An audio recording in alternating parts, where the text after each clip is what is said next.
نحمده ونصلي على رسوله الكريم اما بعد السلام علیکم ورحمت الله وبرکاته زما عزتمندو نن زه تاسو سره یو زبردست عمل شیر کوم یو بهترین عمل شیر کوم کوم چې حضور نبی کریم صلی الله علیه و آله وسلم خپل تر حضرت عباس رضی الله تعالی عنہ ته خودلو اے عباس اے زما تر اے زما چاچا جانا زه تاسو ته یو تحفه درنه کوم زه تاسو ته یو بهترین عمل ونه خیم زه تاسو ته یو سیز عطا نه کوم نو د صحابه رضی الله تعالی عنهم اجمعین دا دستور او قاعده و چې ویلې به بلا یا رسول الله ولینا اے د الله رسول ولینا موږ لرا کوي نو حضور صلی الله علیه وسلم فرمای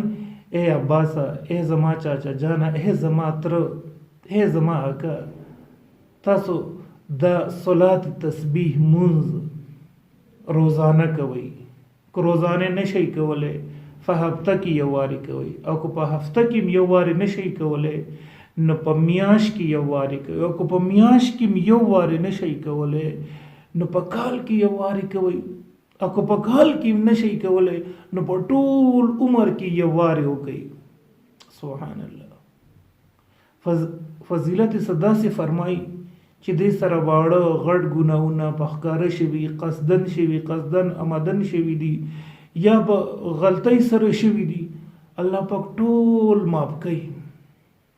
سبحان الله یو داسې بهترین منځ دی د صلات تسبیح وایي یعنی کہ د تسبیح منز یعنی کہ سبحان اللہ الحمد للہ لا الہ الا اللہ واللہ اکبر زه دې کې یو خبره کوم اکثر کوم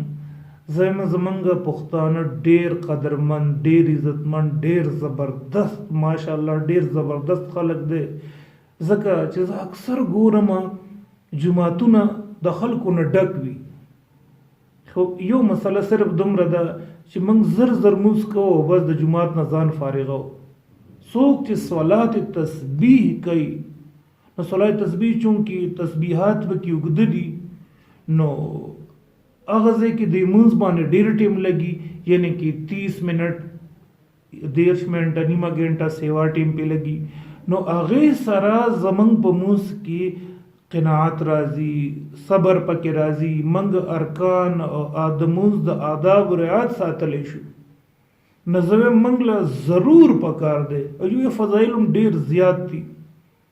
خو بیا د دې مونځ نیت څنګه وکړو پس ټیم کې وکړو نو مونځ مکروه ټیمونو کې منګ څنګه نفل دي چونکې جمهور علماء په نزدې باندې دا سنت دی بدعت نه سنت دی نو منګ مکروه ټیمونو کې دا مونځ نه کو کم ټیم چې نور راخیږي کم ټیم چې نور پریوزي کم ټیم چې نوافل نه کیږي مکروه ټیمونو دی هغه کې منګ دا مونځ نه کو نیت څنګه کو نیت وای د زړه اراده ته د څنګه چې موږ د نور منځونو نیت کوم د قشان د زړه اراده چې زه څلور رکعات نفل صلات تسبیح مونږ کوم او که په خلی باندې نه ویلې شي نو سفرت نه کیږي کو ویلې شي نو اقرار باللسان و تصدیق بالقلب ولا خبره وشي چې تصدیق به د زړه نه کیږي د اقرار بخله کوي بیا منګ نیتو تړو دا دو طریقو سره کیږي منګ نیتو تړو الله اکبر اوس کو چانه دا یریږي نو هغه د لګون ته کې توجه دی الله طرف ته یو لګ یو ګوت لزور کوي یو پیر دی پیوي دې دوه طریقې یو طریقه ډوم به خیم به ور بس دویمه طریقه خیم یو طریقه دا ده چې مونږ نیت توړو سلام ویلا ور بسیم سوره فاتحه ویلا ور بسیم سوره بس یو سورته مور بسی ویل دا غینه پس سبحان الله والحمد لله ولا اله الا الله والله اکبر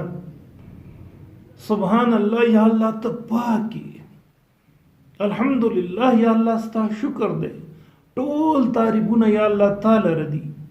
لا اله الا الله نشته د لایق د عبادت څوک مگر یو الله دی الله اکبر دا الله ډیر لوی دی دا تسبیح دا یو تسبیح شو منګه سوره فاتحه د سورت نه پس 15 واری ویله بیا رکوع ته رالو سبحان ربی العظیم سبحان ربی العظیم سبحان ربی العظیم بیا هم لس پیری ویله سبحان الله والحمد لله ولا اله الا الله والله اکبر بیا سمع الله لمن حمد ربنا لك الحمد بیا هم لس پیری ویله بیا سجدی ته لاړو په سجده کې منګه هم دغه شانتي لس پیری ویله بیا سجدی نه پس کې ناستو بیا هم لس واری ویله بیا بلې سجدې ته لاړو بیا هم لس واری ویله بیا لږ ساعت کې ناستو بیا هم لس واری ویله دا یو رکعت شو هم دغه شانتي منګه دویم رکعت وکړو منګه دریم رکعت وکړو منګه څلورم رکعت شو دا یو طریقه شو دویمه طریقه دا ده چې منګه ثنا ویله سبحانك اللهم وبحمدك وتبارك اسمك وتعالى جدك ولا اله غيرك 15 واری منګه سبحان الله والحمد لله ولا اله الا الله والله اکبر 15 واری مو ویله بیا ورپسې سوره فاتحه ویل بیا ورپسې سورت ویل بیا هم لس واری بیا ویله ٹھیک شو دینه پس منګه رکوع ته رالو په رکوع کې هم لس واری ویله بیا ورپسې چې کوم دینه منګه سمع الله لمن حمد ربنا لك الحمد هغې نه پس هم لس واری ویله بیا یوې سجدې له لاړو بیا ویله بیا بلې سجدې له لاړو بیا په منځ کې کېناستو بیا مو ویله بیا بلې سجدې ته لاړو بیا مو ویله دا ټول ما چې دا دواړه خبرې وکړلې دغه هم 75 شو په هغې کې او دې کې هم 75 شو 15 اویا پیرې چې کوم دی نو موږ دا پوره کړل دا ټول تعداد چې کوم دی نو 300 جوړېږي په څلور رکعتونو کې دغه شانتي منګه دا مونځ کو دې سبا زمنګ دنیا ما الله خسته کی زمنګ آخرت الله خسته کی ما یو خبر وکړه دا د جمهور علماء په نږدې باندې سنت ده ٹھیک شو اوس چې کوم دین منګه صرف په نوافل باندې زور نه راوړو نوافلم کو ضروری دي خو د فرض منظور منګ ډیر زیات خیال وساتو یو خبره بل نه یې رشوه هغه دا کو چې د زمنګ نه په یو رکن کې دا ییر شي نه په بل کې وایو او که په بل کې را نه ییر شي نه په بل کې وایو اوس فرض کرے منګ نه په دو رکنو کې ییر شو منګ لاړو سجدې ته نو الته 30 واری وایو یعنی کې دا سم مسلې خبره پکې نه ده بل خبر دا ما چې کومه کوله چې منګ فرض منځونه سحر ماسپخین مازیګر ماخام ماسخوتن زما هر وخت یو درخواست دی او هر وخت وي او مخکې مو وسم بیم چې منګ ودا کیږي چې منګ 15 منځونه پوره کړي فرض منځونه زمنګ نه پاتې نشي نوافل د خپل چې کوم دینو ډیر زیات دي فضایل دی د دې ډیر زیات نیکي ملاويږي خو فرض منځ زمنګ نه پاتې نشي منګ د سار منځوم د جمع سوکو بالفرض والمحال کو منګ نه جمع پاتې شو ځالیو کو او کو چرته زمنګ نه خدا نه خواسته د خوب غلبر اله نو مسبخي نه وکړو خو منګ نه پاتې نشي بالفرض کو زمنګ نه بیا پاتې شو مسخوتن چې ود کېږم نو زه خپل 15 منځونه برابر کوم ودشم الله پاک به مال یو ورځ توفیق راکړي چې زه به 15 منځونه د جمع سره وکړم نو زما هر وخت یو عرض ویل تجای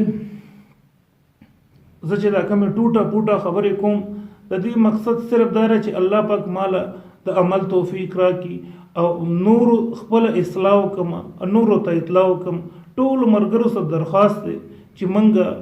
دا د صلات تسبیح د مونز د کومه طریقه ده دا منګ شیر کو نور ته ورسو او کوچرته هغه په عمل کې راغې نو ثواب کې منګم برابرۍ صداري منګلم الله پاک ثواب دا غیر راکړي نو چې څونه خلکو ته رسی دومره به منتم زیاته فائدې په خپلم به عمل کو خپل کور والا ته مخو څونه اعمال چې منګه عزت کو نه پاغه په خپلم عمل کو او کور والا ته عزت کو او نور ملګرو ته مخایو ان شاء الله زما یقین دی چې ټول ملګری به ان شاء الله دغه شانتي کوي چې په خپلم یو واره خو کم از کم د صلات تسبیح منځ کو ټول به ان شاء الله د سکو کنه وما علينا الا البلاغ المبين